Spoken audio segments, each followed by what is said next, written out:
আরজিকর মেডিকেলে চিকিৎসককে ধর্ষণ এবং খুনের 5 মাস হতে চললেও এখনো মেলেনি বিচার। ফের পথে নেমে প্রতিবাদ। ধর্মতলায় চিকিৎসকদের মশাল মিছিল, শামিল নাগরিক সমাজের প্রতিনিধিরাও।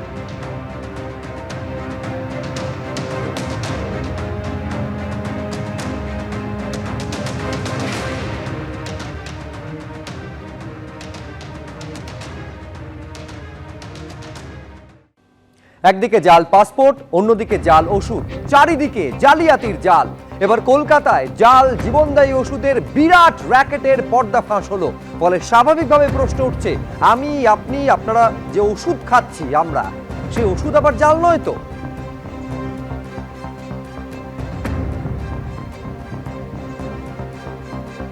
এখন এই জাল ওষুধে রমরমা কারবারের পর্দাফাঁস হওয়ার পর এইটা সব থেকে বড় প্রশ্ন, আমরা যে ওষুধ খাচ্ছি প্রতিদিনের ওষুধ, যারা হাসপাতালে বেসরকারি নার্সিংহোমে চিকিৎসাধীন তাদের উপর যে ওষুধ প্রয়োগ করা হচ্ছে, আমি, আপনি, আমরা যে ওষুধ খাচ্ছি সেটা জাল নয় তো?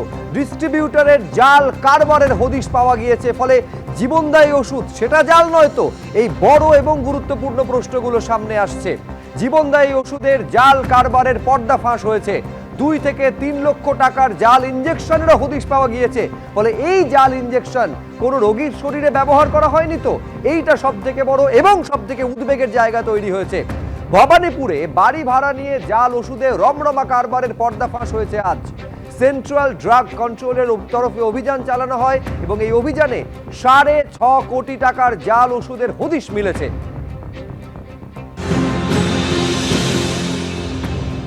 দক্ষিণ কলকাতার 2টি জায়গায় হানা দিয়ে প্রায় 6 কোটি 60 লক্ষ টাকার জাল ওষুধ বাজেয়াপ্ত করল কেন্দ্রীয় ড্রাগ কন্ট্রোল বিভাগ।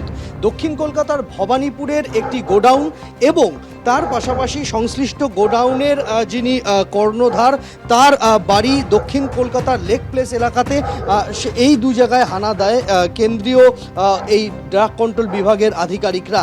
যে ওষুধগুলি বাজেয়াপ্ত হয়েছে, ড্রাগ কন্ট্রোলের বক্তব্য এই ওষুধগুলি বেশিরভাগই বিদেশ থেকে আনা হয়েছে, কিন্তু আমদানি সংক্রান্ত নথি তারা দেখাতে পারেননি। ওষুধগুলি জাল বলে তাদের কাছে অভিযোগ আসে এবং তারা খতিয়ে দেখে সেই বিষয়টা নিশ্চিত হওয়ার পরই তারা তল্লাশি অভিযান চালান। এবং যে ওষুধ বাজেয়াপ্ত হয়েছে তার মধ্যে বেশিরভাগ ওষুধ বাংলাদেশ থেকে এসেছে এবং বাংলাদেশের স্ট্যাম্প রয়েছে তাতে। এর পাশাপাশি কোনো ওষুধ আয়ারল্যান্ড, তুরস্ক, কোনো ওষুধ আমেরিকা থেকে আনা হয়েছে। বেশিরভাগই ক্যান্সারের ওষুধ, বেশিরভাগই অ্যান্টি ডায়াবেটিক ওষুধ, এমনটাই কিন্তু কেন্দ্রীয় ড্রাগ কন্ট্রোল বিভাগের তরফ থেকে উল্লেখ করা হয়েছে। যে ওষুধগুলি এখানে মজুত করা হয়েছিল তার এক একটি ভায়ালের দাম, এক একটি ইঞ্জেকশনের দাম 2 লক্ষ 3 লক্ষ টাকা করে। এত দামি ওষুধ এখানে মজুত করা হয়েছিল এবং সেই ওষুধগুলি এই গোটা যে প্রক্রিয়া, সেই গোটা প্রক্রিয়ার মধ্যে এখনও পর্যন্ত তদন্তকারীরা যেটা জানতে পেরেছেন যে তারা সেই সমস্ত ওষুধগুলি নিম্নমানের জাল ওষুধ এবং সেই জাল ওষুধ সংক্রান্ত অভিযোগ পাওয়ার পরই তারা তদন্তে নামেন। ইতিমধ্যেই যাকে গ্রেপ্তার করা হয়েছে সংস্থার কর্ণধার, তার নাম অরুন্ধতী রায়চৌধুরী। তাকে 14 দিনের জেল হেফাজতে রাখার নির্দেশ দিয়েছে আদালত। তাকে জিজ্ঞাসাবাদ করে এই গোডাউন থেকে কোথায় কোথায় এই জাল ওষুধ সরবরাহ হয়েছে সেই সূত্র খুঁজে পেতে চাইছেন তদন্তকারীরা এবং কোন কোন ওষুধের দোকানে সেই সমস্ত জাল ওষুধ গিয়েছে তারও খোঁজ চালাচ্ছেন তদন্তকারীরা। সন্দীপন গুপ্তর সঙ্গে সন্দীপ সরকার, এবিপি আনন্দ, কলকাতা। উদ্বেগটা কোন কোন জায়গায় রয়েছে একটু খেয়াল করুন। শুধুমাত্র যে এই জাল ওষুধ বিভিন্ন ওষুধ সংস্থা বা ওষুধ কোম্পানির দোকানে গিয়েছে এই আশঙ্কা শুধু রয়েছে এমনটা নয়, বিভিন্ন বেসরকারি হাসপাতাল, নার্সিংহোমে পর্যন্ত গিয়ে থাকতে পারে। এমনকি ভবানীপুরে একেবারে বাড়ি ভাড়া নিয়ে অনলাইনে পর্যন্ত এই জাল ওষুধে রমরমা কারবার চলতো বলে অভিযোগ সামনে এসেছে। এবার যারা স্থানীয় বাসিন্দারা রয়েছেন, যারা প্রতিবেশীরা রয়েছেন, তারা কি বলছেন একবার দেখুন। 16-17 তারিখ দেখেছিলাম লোকজন আছে, এটাই দেখেছি রেট পড়েছে, কিন্তু কি ব্যাপারে রেট পড়েছে সেটা জানি না আমরা।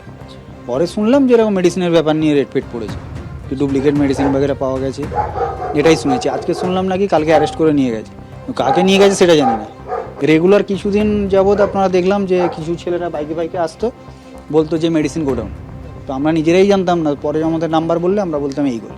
ডাউন কতদিন সেটা তো বলতে পারবো না, আমরা তো শুনছি প্রায় মাসখানিক ধরুন না, যবে থেকে এই আপনার 16-17 তারিখ থেকে রেট পড়লো সেই থেকে আমরা জানতে পারলাম। না, হ্যাঁ পুলিশ এসেছিলো, অনেক অফিসাররা এসেছিলো। বিশ্বজিৎ দত্ত।